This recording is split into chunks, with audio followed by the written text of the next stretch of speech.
नमस्ते दोस्तों। लकी मैं एक शराबी हूँ। हाय लकी भाई। परमेश्वर कृपा, अल्कोहलिक्स अनोनिमस का मार्गदर्शन। आज के दिन शराब के पहले गुट से दूर हूँ। मैं reviver group of alcoholics anonymous का मेंबर हूँ। स्पॉन्सर लिया हुआ है।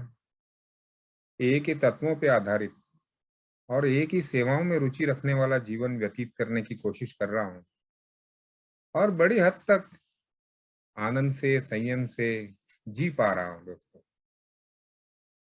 नए साल की सभी दोस्तों को बधाई।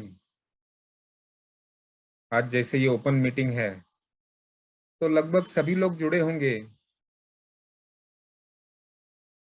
जहां तक सवाल है एक ही मीटिंग्स में शेयरिंग का, तो अनलेस एंड अनटिल एक स्पेशल स्पीकर बुलाया ना जाए, जो कि समाज से हो सकता है, जो कि एल एन ऑन हो सकता है, ए हो सकता है, कोई डॉक्टर हो सकता है, आम ए मीटिंग्स में ए मेंबर शेयर करते हैं या ऐसे व्यक्ति शेयर करते हैं जिनको ड्यूअल एडिक्शन है, और ड्यूअल एडिक्शन में वो अपनी अल्कोहलिज्म की भूमिका को बनाते हुए आगे शेयरिंग करके इन मीटिंग्स का लाभ ले सकते हैं। बाकी अगर कोई भी व्यक्ति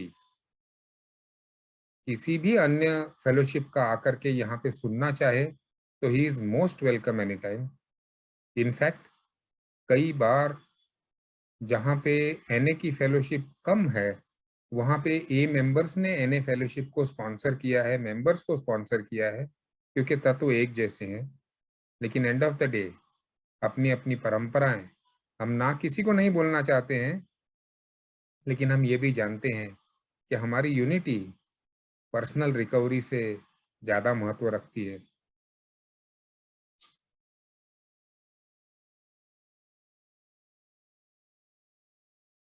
आज का जो ये टॉपिक है, मैं समझता हूं कि कुछ इस तरह की मन की अवस्था के लिए है कि एक व्यक्ति ए के अंदर आने के बाद में प्रोग्राम को थोड़ा समझते हुए स्पॉन्सर ले करके और उसके ऊपर चलने की कोशिश कर रहा है। कुछ सालों की प्रैक्टिस प्रोग्राम की, कुछ सालों की सोबराइटी, कुछ स्थिरता, ये बन गई है जीवन में अभी, और शायद जीवन सामान्य हो गया है। अभी कहीं कोई आग नहीं लगी हुई है। ऐसी अवस्था में, ऐसी मन की अवस्था में जब कुछ चीजें ढलने लगती हैं, जब मन की अवस्था ढलने लगती है, जब डर और डिप्रेशन हावी होने लग पड़ता है प्रोग्राम में रहते हुए कुछ सालों की सोबराइटी के बाद, तो ऐसे में जब मिडिल टाइमर्स को सवाल पड़ने लगते हैं, तो उस वक्त बिल ने हमें इशारा किया इमोशनल सोबराइटी की तरफ। इनफैक्ट ये इमोशनल सोबराइटी का सारा किस्सा ही शुरू हुआ जब बिल के एक मित्र ने, रिकवरी के मित्र ने, बिल को लेटर लिख दिया कि भाई बिल, मुझे मेरी शराब की समस्या और बहुत सारी समस्याओं पे से बाहर निकालने वाला कार्यक्रम मेरी मदद क्यों नहीं कर पा रहा है। मैं डिप्रेशन में क्यों जा रहा हूँ, मेरे मूड स्विंग्स हो रहे हैं। आमतौर पे जो जवाब अपेक्षित है वो जवाब ये है कि भाई तेरी प्रैक्टिस खत्म हो गई है, फिर से ध्यान दे, फिर से सरेंडर कर, फिर से शुरू कर, इन्वेंट्री ले तेरी, वगैरह वगैरह। लेकिन ये जनवरी 1953 की बात है, और बिल ने इस पत्र के बाद शायद बिल के अंदर भी कुछ कुछ तार हिल गए, और बिल ने अपनी शेयरिंग के साथ उस पत्र में उस अपने मित्र को, अपने आप को और हम सभी को वो मन की अवस्था और उसमें से जो उन्होंने मार्ग निकलने का प्रयत्न किया हमारे साथ में शेयर किया। वही शायद हमारी अल्कोहलिक्स अनोनिमस की फेलोशिप की इस दृष्टि में देखने की, इस तरफ देखने का एक पहला प्रयास मैं समझ सकता हूं सामूहिक रूप पे। आमतौर पे हमारा प्रोग्राम हम बिल्कुल सिंपल रखते हैं,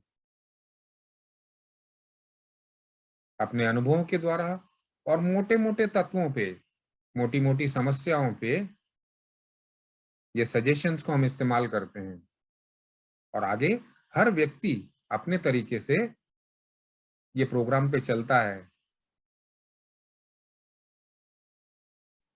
और व्यक्ति ने जब ये लिखा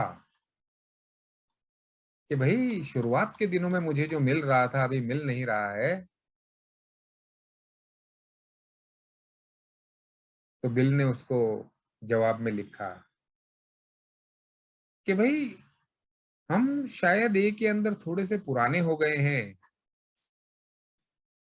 और हमें जो अपनी शराब की समस्या को दूर करने की जो सफलता मिली, वो सफलता तो ठीक थी, लेकिन मैं समझता हूं कि हम भावनिक सोबरिटी में काफी कम पड़ रहे थे। हम भावनिक रूप से उतने सोबर नहीं हो पा रहे थे। और शायद बिल लिखता है कि ये अगला अगर कुछ ए के अंदर डेवलपमेंट होगा तो इस बारे में होगा कि ये समझदारी, ये बैलेंस, ये भावनिक समझदारी और भावनिक बैलेंस ऐसे संबंधों में इस्तेमाल करना, मेरे अपने साथ, मेरे और ए के सभासदों के साथ और मेरी उच्च शक्ति के साथ। हम में से कईयों ने जो एक नवयुवक को अपेक्षित सिक्योरिटी या परफेक्ट रोमांस की जो इच्छा होती है या उर्मी होती है, जो कि शायद 16-17 वर्ष के उस नवयुवक की अपेक्षाओं में और उनके विचारों में सही होती है, लेकिन उसी प्रकार के विचार करने का और उसी प्रकार के जीवन जीने की इच्छा यदि आपको 47 या 57वें साल में हो, तो ये बड़ा ही इम्पॉसिबल जीवन जीने का तरीका है जो हम चुन रहे हैं। बिल अपने बारे में कहता है कि जब से एक ही शुरुआत हुई है, शायद मैं बाकी मामलों में तो काफी सुधार कर सका, लेकिन भावनिक और आध्यात्मिक दृष्टिकोण में कुछ वक्त के बाद ठहराव आ गया। और उन्होंने लिखा कि असंभव को मांगते रहना कितना दर्दनाक है, हम कितने भयानक रूप से गलत हैं, इसको देखने की अंतिम पीड़ा, और हम अपने आप को भावनात्मक आनंद से बाहर निकालने में असमर्थ पाते हैं। हम कैसे हमेशा गाड़ी को घोड़े के आगे लगाते रहे हैं। हम सभी के पास कई बार ये प्रश्न पड़ता है, जो मुझे भी पड़ता है, आपको भी पड़ता है, कि हम ए में आने के बाद में एक मानसिक विकास करते हैं, हम चीजों को समझने लग पड़ते हैं, अपने आप को समझने लग पड़ते हैं और हम उसके ऊपर विश्वास भी करने लग पड़ते हैं। तो कैसे एक सही मानसिक विश्वास को एक सही भावनात्मक परिणाम में और उसकी वजह से आसान, सुखी और अच्छे जीवन में परिवर्तित किया जाए, ये समस्या आ जाती है।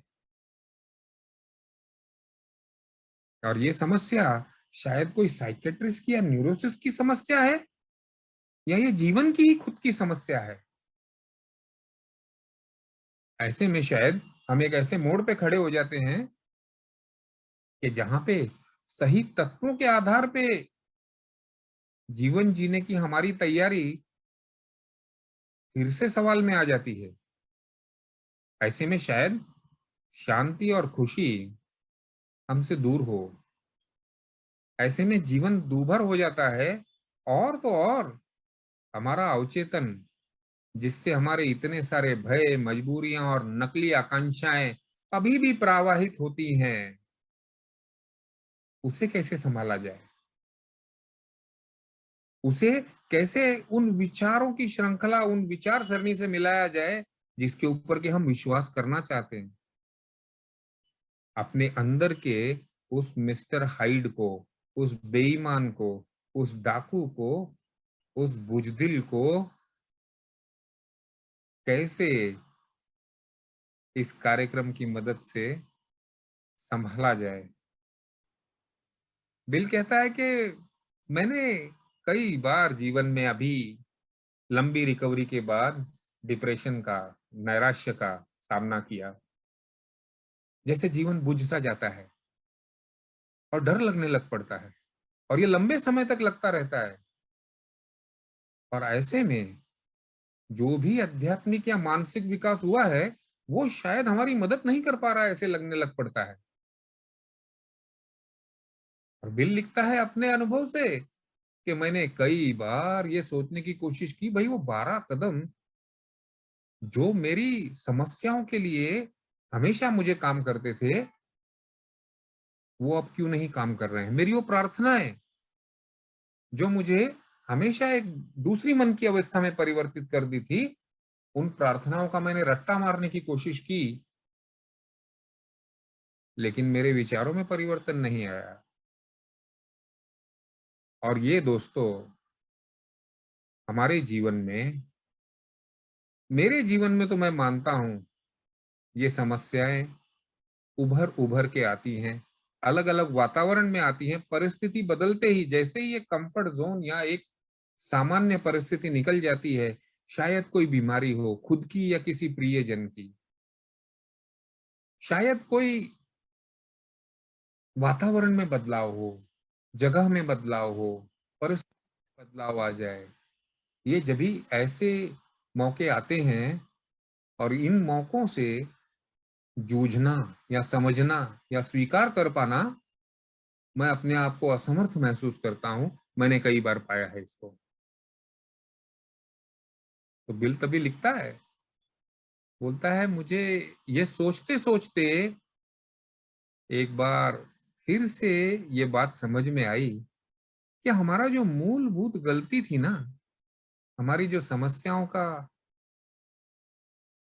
बेस है, बेसिक फ्लॉ है, वो है निर्भरता। लोगों पे, परिस्थितियों पे हम निर्भर करने लग पड़ते हैं। हम कितने भी सावधान रहें, लेकिन वक्त के साथ साथ ये निर्भरताएं उत्पन्न हो जाती हैं। और ये क्यों हम निर्भर करते हैं? अपनी सुरक्षितता के लिए, अपनी इज्जत के लिए। और जब, और वो भी कैसे? मेरे अपने परफेक्शनिस्ट के सपने होते हैं, मैं एक परफेक्ट लाइफ, एक परफेक्ट सिचुएशन शायद अवचेतन मन में लेके जी रहा हूं। और वो जब टूटती हुई दिखाई देती हैं, या उनको पाने की जब मैं जद्दोजहद करता हूं और असफल रहता हूं, और ऐसी छोटी छोटी असफलताएं शायद जो मैं कभी कह भी नहीं पाता हूं, क्योंकि वो इतने अवचेतन मन से आती हैं कि जैसे वो स्वचालित होती है। और जब मैं फेल हूं तो डिप्रेशन आता है, फिर नैराश्य आता है। और नैराश्य आने के बाद मेरी जो भी मानसिक अवस्था है वो, और मेरी आध्यात्मिक अवस्था का स्खलन होने लग पड़ता है। मैं जी तो रहा हूं, मैं सोबर भी हूं, मैं प्रोग्राम पे भी दिखता हूं, लेकिन अंदरूनी तौर के ऊपर मैं अपने आप से नाराज होने लग पड़ता हूं। मुझे वही प्रेयर्स जो पहले ताकत देती थी, अब उसमें उतना रस नहीं लगता है। हमें फिर से एक बार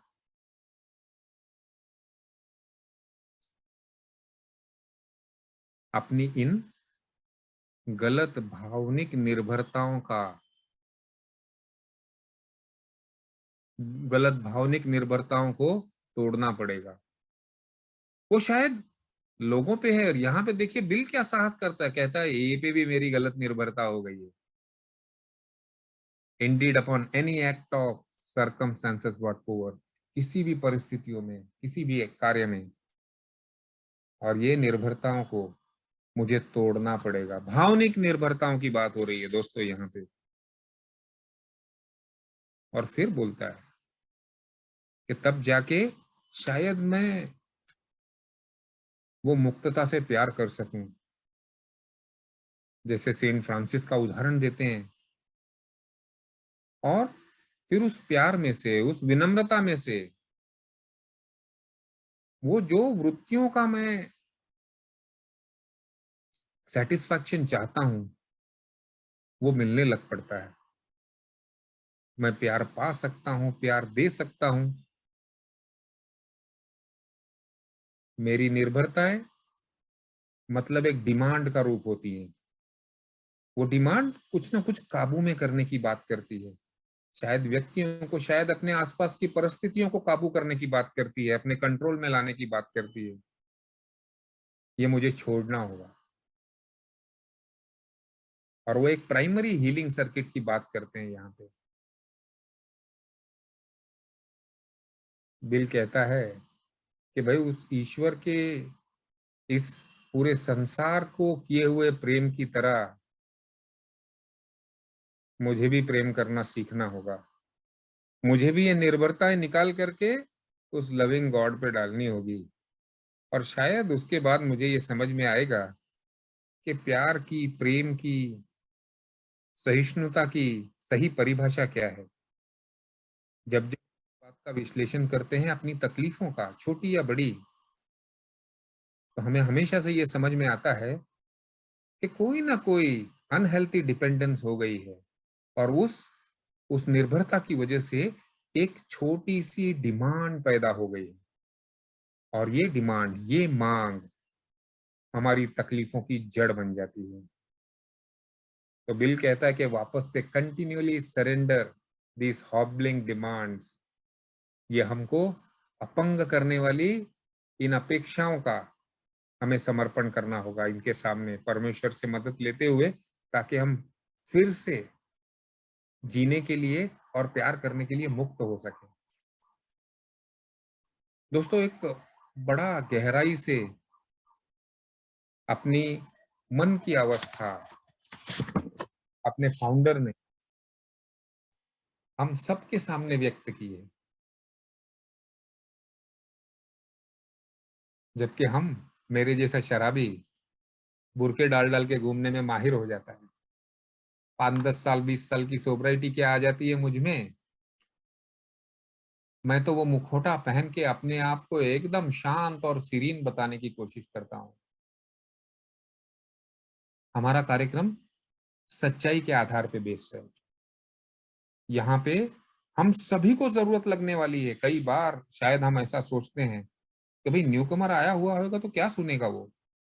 लेकिन जैसे कि आज के टॉपिक के बारे में मैंने पहले से बता दिया है, अगर कोई मेरा नया दोस्त जुड़ा हुआ है तो उसको मैं ये कहना चाहता हूँ, दोस्त, मेरे इस प्रोग्राम में, मेरे इन सजेशंस में जिंदगी की हर स्टेज के मर्ज की दवा है। आज शायद हम कोई एक ऐसी दवा की बात कर रहे हैं जो आपको कभी लगे ही ना। लेकिन शराब से दूर रहने की और शराबीपन को समझने की, अपने आप को समझ के उसमें बदलाव लाने की काबिलियत आप में होनी चाहिए। ये प्रोग्राम तो देने पे बैठा हुआ है।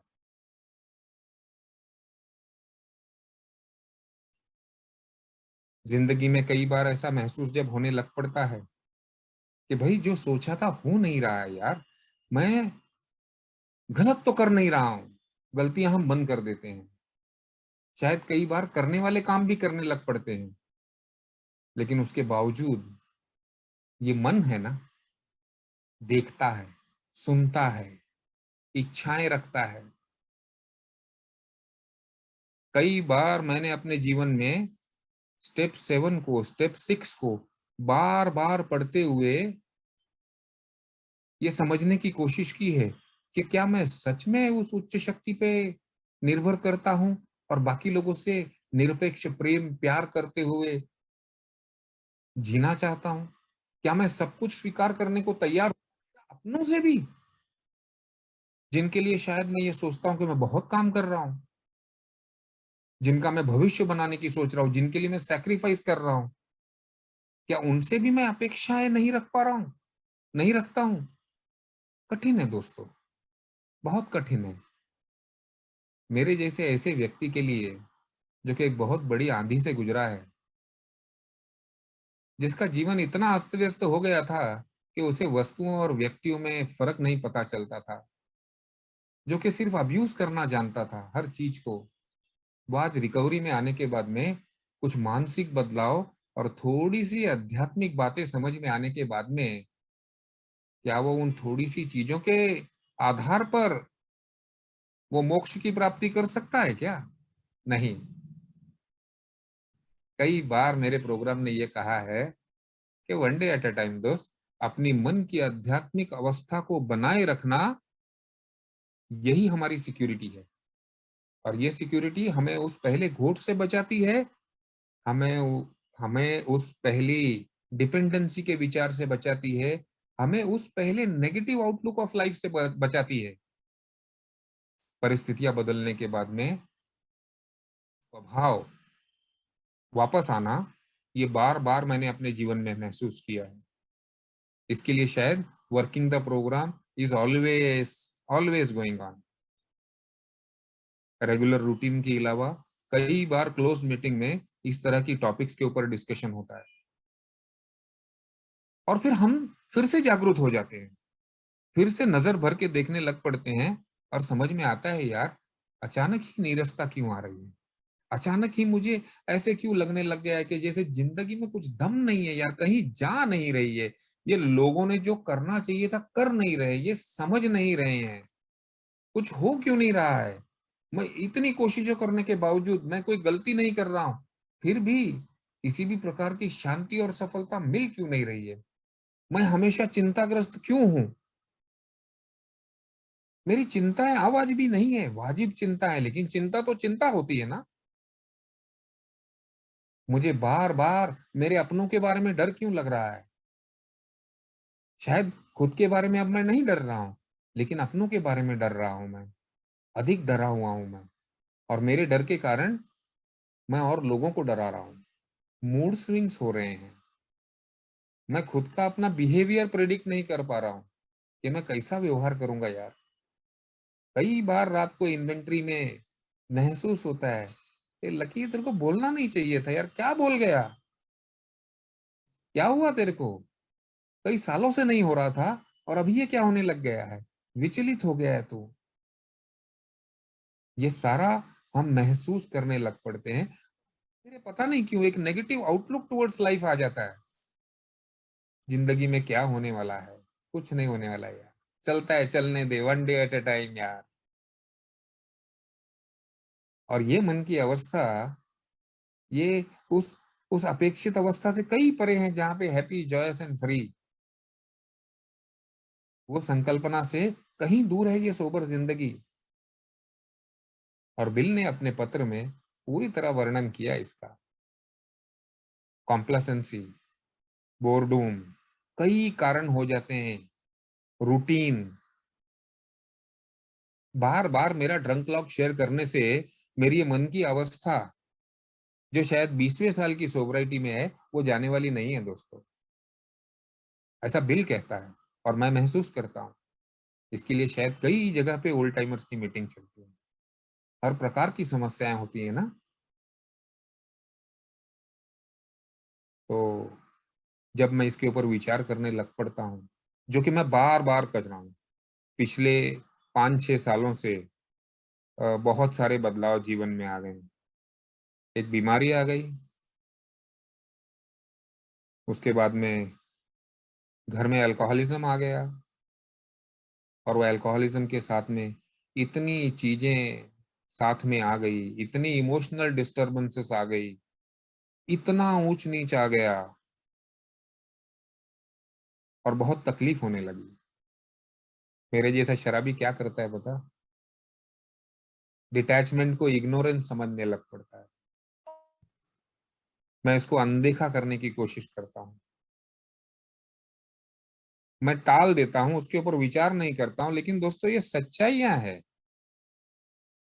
मुझे देखना पड़ेगा कि मुझे किस प्रकार से अफेक्ट।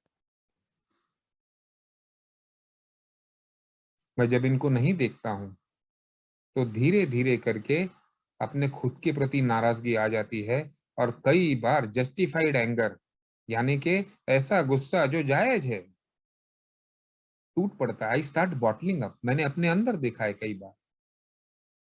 मैं पहले नजरअंदाज करते जाता हूँ, करते जाता हूँ, करते जाता हूँ, और फिर 2-3 महीने के बाद एक बार फिर वो स्फोट हो जाता है।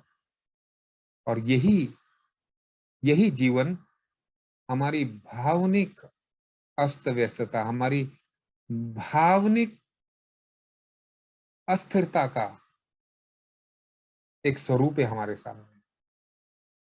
और इसके लिए मैं लोगों को, परिस्थितियों को फिर से दोषी देने लग पड़ता हूँ। क्या करूं, मैं इंसान हूं भाई, साधारण जीवन जी रहा हूं।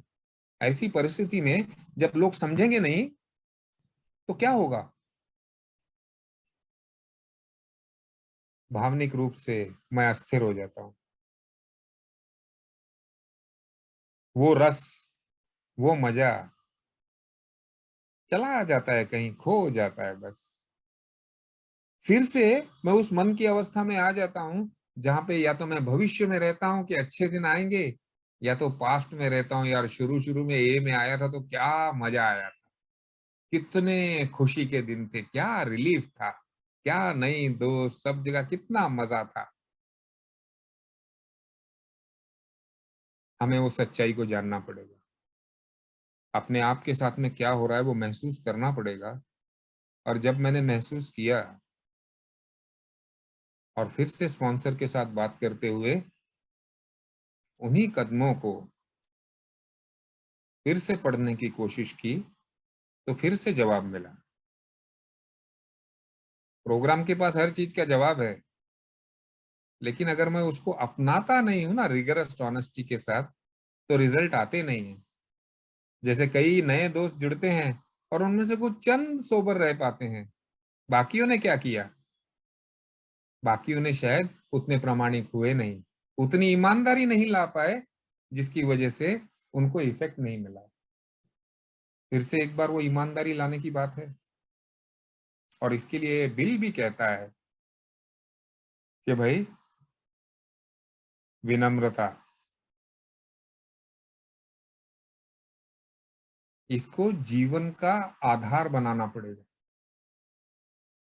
और मेरे अंदर मैं विनम्रता का डेवलपमेंट देखता हूं तो कैसे हुआ? मैं फंसने के बाद जब फंस जाता था, तो मुझे समझ में आता था कि सच्चाई स्वीकार करने के सिवाय मुझे इसमें से छूट नहीं मिल सकती, मैं छूट नहीं सकता।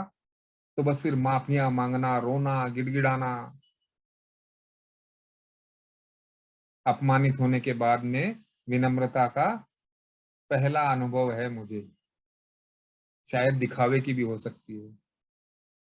फिर उसके बाद जैसे जैसे मानसिक विकास होने लगा, मैं समझ में आने लगा, तो फिर बातों में, हाव भाव में थोड़ी सी विनम्रता पलने लगी। और धीरे धीरे करके ये कुछ मामलों में विचारों में चली गई। हम बात कर रहे हैं कि विनम्रता का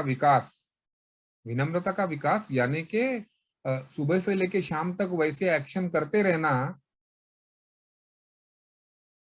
उसके भी आगे कहीं है। हम बात कर रहे हैं विचारों में विनम्रता लाने की। क्योंकि जब क्रोध आएगा ना, तो ही एक्शन होगा।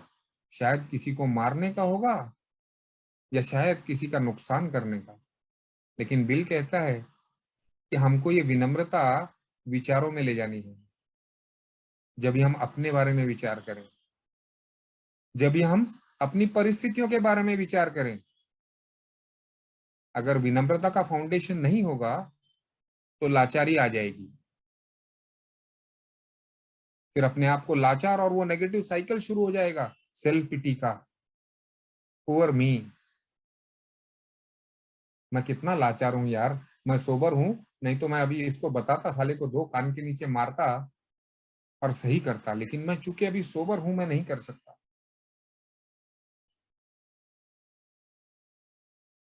इसके विपरीत जाने की बात करता है कि किसी के साथ ना भी हो सकता था, मेरे साथ हुआ है, let me do my best.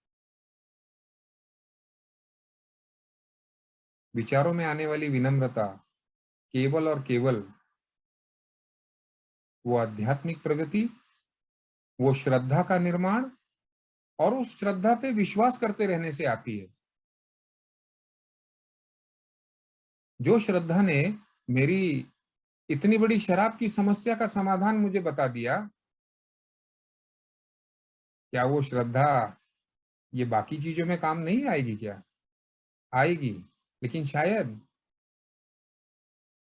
मैं उतना विनम्र नहीं हुआ हूं। मैं शायद अभी भी अपनी चलाने की सोच रहा हूं, मेरी अक्ल, होशियारी, लॉजिक वो लगाने की कोशिश कर रहा हूं। यस, जरूरी है, लेकिन अगर वो विनम्रता के बेस पे हो तो फिर वो जद्दोजहद नहीं होती है, वो स्ट्रगल नहीं होती है।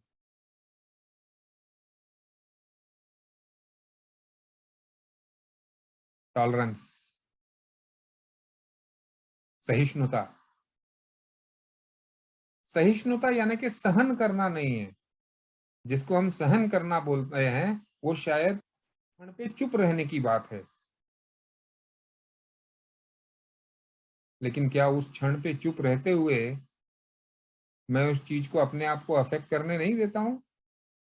क्या वहां पे चुप रह के मैं बारूद अपने दिल में भर के ला रहा हूं क्या, जो कि जब एक बड़ा गोला बन जाएगा तो सब फूट जाएगा? Tolerance coupled with humility. जब विनम्रता के बेस के ऊपर मैं सहिष्णुता का प्रयास करता हूं, उस विचार को आगे लाता हूं, डिफ्लेक्ट नहीं करता हूं, तो शायद वो कल के आउटबर्स्ट से, एक मूड स्विंग से मैं आज अपने आप को सुरक्षित कर पा रहा हूं। प्यार की परिभाषाएं बदलती है दोस्तों। प्यार, प्रेम, लव, जो कि मेरे जैसे शराबी के जीवन में शायद सेक्स के रूप में शुरू हुआ था, that is what I called love. क्योंकि सेक्स में मिलने वाला इंद्रियों का आनंद को ही मैं प्यार समझ बैठा था। माँ के प्यार को तो ममता बोलते हैं। सही प्यार मुझे शायद ये मेंबर्स ने अपने अनुभव से बताया। उसमें निरपेक्षता आई, फिर एक निरपेक्ष प्यार आ गया, निशर्त प्यार आ गया। और ये प्यार बिना शर्तों के, जैसे मुझे लोगों ने अवेलेबल करके दिया, क्या मैं बाकी सबके लिए दे सकता हूं? अपनों के साथ प्यार में शर्तें आ जाती हैं दोस्तों,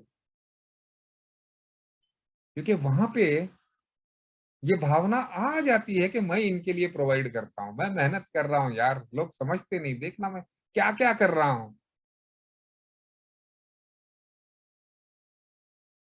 जब विनम्रता गहराई तक उतरती नहीं है तो मैंने किया, मैं ये कर रहा हूं, मैं वो कोशिशें कर रहा हूं, ये सारी बातें आती हैं।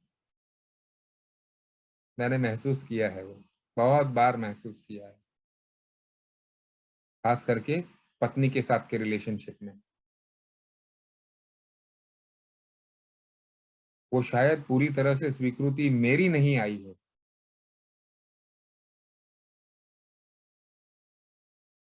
शर्तों पे प्यार होता है, किश्तों में। जब मैं खुश हूं तब मैं प्यार करने लायक रहता हूं, लेकिन अगर मेरी अपेक्षाएं भंग हो जाएं, भले वो व्यक्त की हुई है या सुप्त है, मेरे मन की अपेक्षा ही भंग हो गई मन के मन में भी, तो भी मैं अपने प्यार को खींच लेता हूं। क्यों? क्योंकि मैं अपने प्यार को लोगों को एक फैसिलिटी के रूप में देता हूं। और ये विनम्रता की निशानी नहीं है दोस्तों, ये तो बिजनेस हो गया ना, ये तो लेन देन की बात हो गई है। और वो लेन देन वाला प्यार तो मैं बचपन में करता था यार,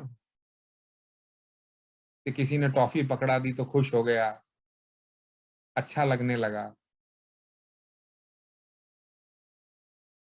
55 साल का हो गया हूं, लेकिन वो टॉफियों की अपेक्षा अभी भी रख रहा हूं क्या? ये सवाल बनता है। और यही सवाल बिल ने उत्पन्न किया कि भाई 16-17 वर्ष के नवयुवक की जो प्यार और रोमांस की मांगे हैं, वो जब 55 बरस की उम्र में जायज लगने लग पड़े, तो हमारी मानसिक अवस्था टिका नहीं पाएंगे हम भावनिक रूप से, हम इमोशनली एक बिंज में चले जाएंगे।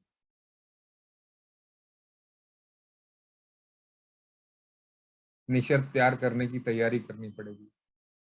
अपने आप को याद दिलाना पड़ेगा, वो सारी ब्लेसिंग्स फिर से देखनी पड़ेगी। इसका डेवलपमेंट ही तभी होता है, इसके लिए इसको बोला है, इसका निर्माण करना पड़ेगा। ये उत्पन्न नहीं होती हैं, ये निर्माण की जाती हैं। अरमान ने लिखा ना आज के टॉपिक में, निर्माण, ईट दर ईट,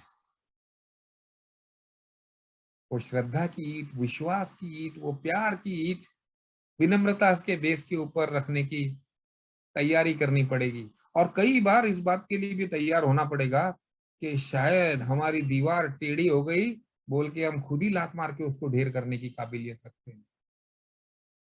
उस छोटे बच्चे की तरह जो और लोगों को देखते हुए अपने भी छोटे छोटे महल बनाता है, और जब देखता है कि दूसरे का सुंदर हो गया और उसका मैं तोड़ नहीं सकता हूं, तो अपना तोड़ देता है। क्या ये हम अपने जीवन में नहीं करते? मैं करता हूं, कभी कभी व्यक्त करता हूं, लेकिन मन ही मन बहुत इमारतें बनाता हूं। और इसी को बिल कहता है अनहेल्दी डिपेंडेंसी। जो होना है वो तो होगा ही, लेकिन मन ही मन अंदर चुपचाप बहुत सारी चीजों की उम्मीद बनाए रखता है,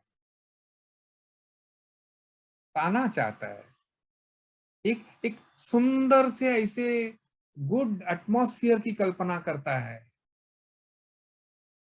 इंसान हूं, करूंगा।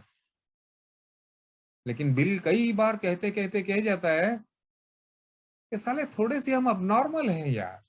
इसके लिए उसने रिगरस ऑनेस्टी लिखा है। इसके लिए उसने हमारे प्रोग्राम ने हमको रोज की इन्वेंट्री दे डाली। आज शराब का विचार नहीं आ रहा है, आज किसी से बदला लेने का विचार नहीं आ रहा है, लेकिन आज उन सुप्त इच्छाओं को मन में घर न करने देना, न करने देना, ये मेरी समस्या की जड़ बन जाएगी। विचार करते करते निर्भरताएं पैदा हो जाएंगी, और निर्भर होने के बाद में जब वो डिमांड पूरी नहीं हुई, वो अपेक्षा पूरी नहीं हुई, तो फिर मैं उसी तरह एक स्लिप में चला जाऊंगा जैसे मैं अपनी सोबराइटी मेंटेन नहीं कर पाता था जब। और फिर दे तेरे की सब विनाश शुरू कर देता था, फिर कुछ अच्छा नहीं लगता था। मुझे काम करना पड़ेगा, मुझे उस प्यार का दायरा बढ़ाना पड़ेगा, उसकी समझ बदली करनी पड़ेगी, और उच्च शक्ति की तरफ जो मेरी चाल है वो बढ़ानी पड़ेगी। उसको अपने जीवन के कई क्षेत्रों में लाना पड़ेगा। ये सवाल बंद करने पड़ेंगे, क्या जायज है और क्या नाजायज है। बिल कई बार कठोर होकर कहता है, यार सारी मांगे उच्च शक्ति से बस, यही जायज है। व्यक्तियों से, परिस्थितियों से, वस्तुओं से बंद कर दे। Grow up man, grow up. बच्चा मत बना रहे अभी भी। और मैं समझता हूं कि आज दिस इज द प्रैक्टिस। आज की प्रैक्टिस क्या है कि जब कोई विचार आते हैं तो उन विचारों को टटोलना नहीं, समझ जाना कि भाई ये तो उस परमात्मा की, उस परमेश्वर की, उस उच्च शक्ति की जो भी ताकत जिसने बनाया है, उसी ने मेरा प्रोग्राम भी बनाया है। और मुझे वो साधारण व्यक्ति से ज्यादा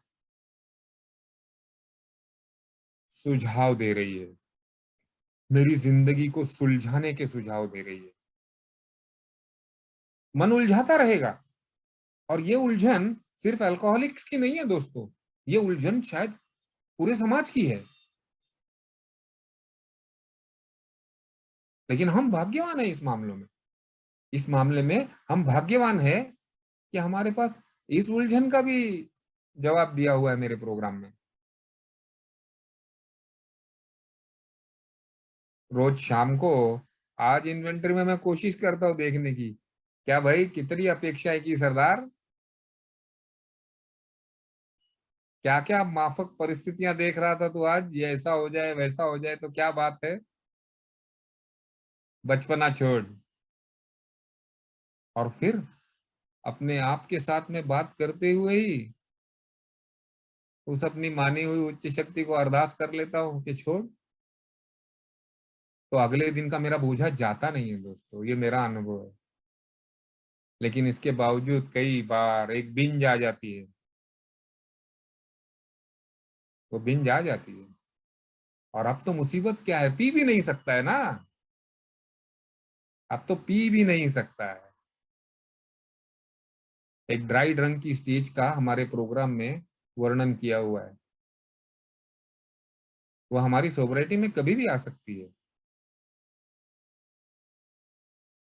हम न पीते हुए भी एक पियक्कड़ की तरह सोच सकते हैं, एक्शन कर सकते हैं और जी सकते हैं। और उसकी जड़ होगी हमारी खुद से और औरों से गैर वाजिब मांगे। यार डिमांड ही खत्म करो, प्यार करो, लेकिन वो प्यार के बदले में कुछ भी अपेक्षा ना करो। वो ऐसा प्यार करने की कोशिश करो जैसे तुम्हारा परवरदिगार तुम्हारे साथ कर रहा है।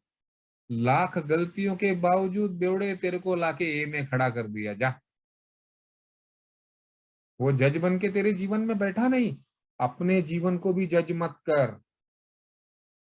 कई बार शायद हम खुद से ही बड़ी अपेक्षाएं रख लेते हैं और उन अपेक्षाओं को हम एम्बिशन बता देते हैं। अरे भाई, जीवन में ध्येय होना चाहिए ना, क्या मेरे पास गाड़ी बंगला नहीं होना चाहिए?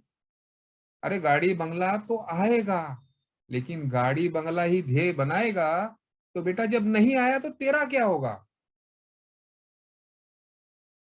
बच्चे पढ़ लिख के सबके डॉक्टर और साइंटिस्ट बन जाएं, माँ बाप की अपेक्षा भी नहीं करें। अरे वो तो ठीक है, लेकिन अगर वो साधारण रह गए तो तेरा क्या होगा?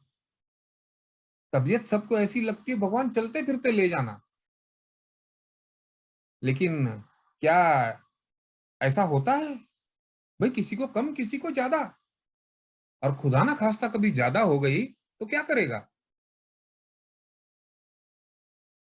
12वें कदम में बिल लिखता है कि ये सारी परिस्थितियां हमें आएंगी ही।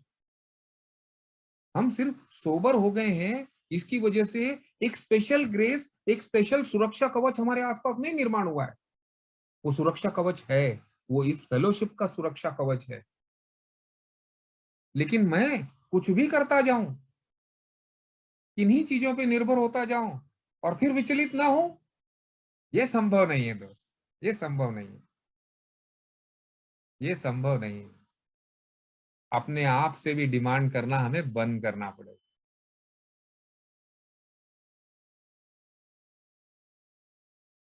गहरी बातें होती हैं दोस्तों, क्योंकि अभी सोबराइटी भी तो गहरी है ना। हम पिछले कुछ साल पहले आपस में कुछ दोस्त ऐसे ही एक रिट्रीट पे गए थे और हमने देखा कि लॉन्ग टर्म सोबराइटी के बाद वापस पीने के कारण क्या है। शुरुआती 2-4 साल की सोबराइटी में तो हम बोल सकते हैं कि प्रोग्राम की प्रैक्टिस समझा नहीं, अल्कोहलिज्म समझा नहीं, वगैरह वगैरह वगैरह वगैरह वगैरह। लेकिन एक व्यक्ति अगर 10 साल ए में सोबर हो गया है, स्टेप्स की बातें कर लेता है, शेयरिंग कर लेता है, स्पॉन्सर लिया हुआ है, लोगों को स्पॉन्सर कर रहा है, फिर पीने का कारण क्या? यकीन मानो दोस्तों, एक ही चीज उसके तह में हमको मिली दिनों का मंथन करने के बाद, और वो कारण था जब मेरे जैसा ओल्ड टाइमर खुद से ही इतनी नफरत करने लग पड़े तो वो सिर्फ और सिर्फ खुद को सजा देने के लिए पिए। और खुद से नफरत क्यों होगी? क्योंकि शायद खुद से जो उम्मीदें थी वो कर नहीं पाया यार। सोबर तो रह गया हूं, लेकिन मैं अपने हक की बात कर ही नहीं सकता हूं। लोग अभी भी चूतिया बना के निकल जाते हैं मेरे को यार।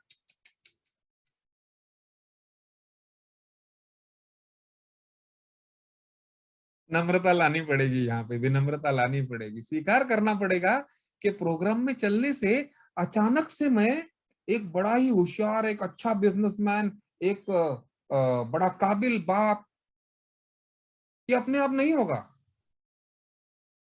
ये गैर वाजिब अपेक्षा है, ये समझनी पड़ेगी मुझे, और ये समझने की विनम्रता लानी पड़ेगी यार। ये आएगी नहीं, ये लानी पड़ेगी। और मेरी मुसीबत क्या है पता है?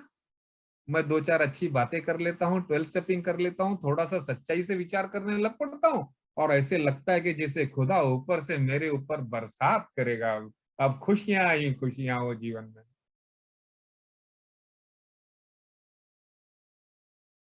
दिल कहता है बचपना है, साले टॉफियां मांग रहा है।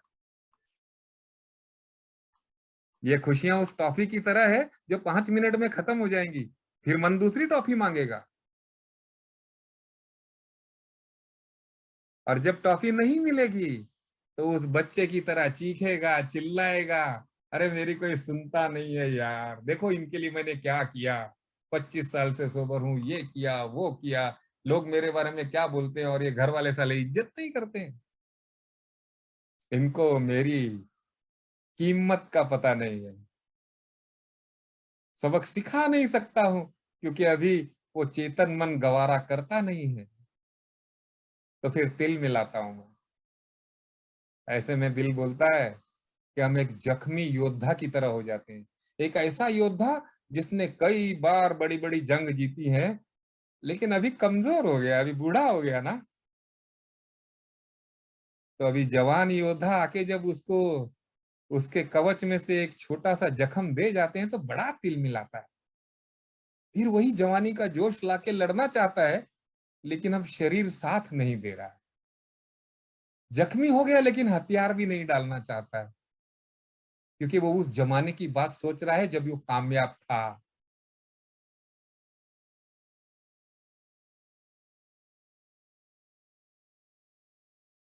दिन ब दिन गहरी उतरती हुई विनम्रता इन सब विचारों को समझ के हंसने लग पड़ती है, बेबसी पे नहीं।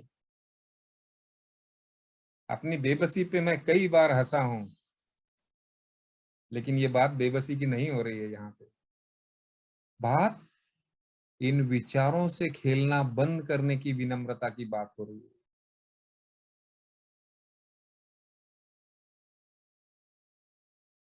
मैं समझ सकूं कि मेरी ऊर्जा का स्रोत कहाँ है भाई। मेरी ऊर्जा का स्रोत अगर उस अनजानी अजनबी उच्च शक्ति से आता है,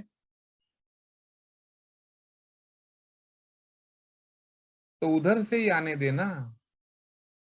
और जरिए क्यों बना रहा है? आएगा। जिसने तेरी उत्पत्ति की है उसने तेरे के लिए लगने वाली सारी चीजों का प्रोविजन किया है। चिंता मत कर, मुफलिस नहीं मरेगा। नहीं मरेगा मुफलिस तो। विनम्र हो, सच्चाई को स्वीकार कर। सच्चाई को स्वीकार कर। आदमी बन आदमी। और सोबर होने से मैं आदमी बनता नहीं। शायद मैं एक और टेंट्रम फेंकने वाला बच्चा बन जाता हूं जो कि अभी सोबर है, यानी कि और डिमांड ज्यादा।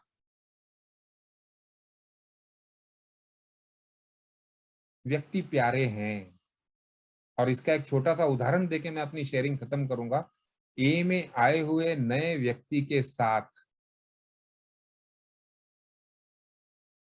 हम कितना निरपेक्ष प्यार कर लेते हैं ना। क्यों कर लेते हैं? क्योंकि वहां पे कोई शर्त ही नहीं है हमारी। तू पिएगा तो भी ठीक है, नहीं पिएगा तो ज्यादा खुशी होगी, लेकिन हम तो प्यार करते ही रहेंगे, दरवाजे तेरे लिए खुले ही हैं ये।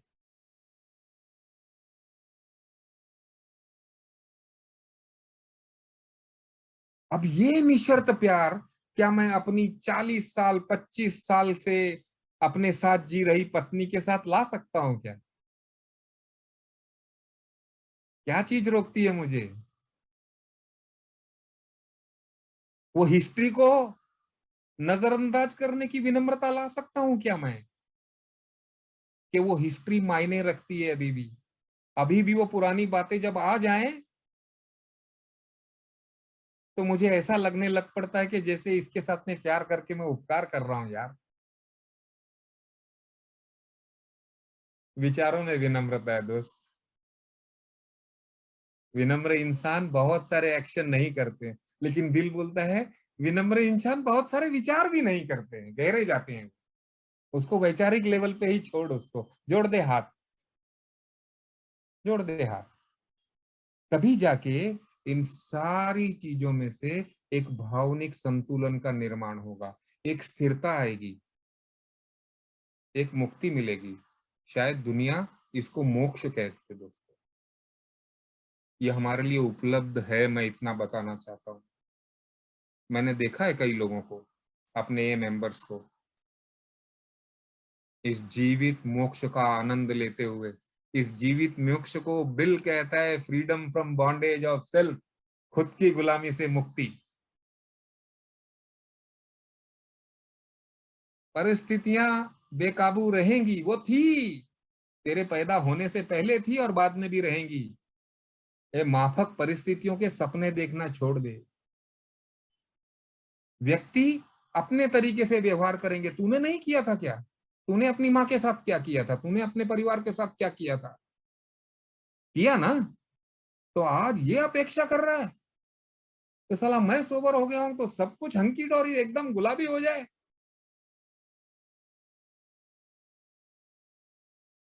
वस्तुओं को ऊर्जा का स्रोत मत बना।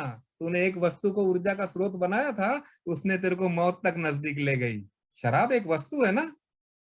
अब शराब की जगह पे शायद पैसा आ गया है, उसकी जगह पे शायद कोठियां आ गई हैं, उसकी जगह पे गाड़ियां आ गई हैं।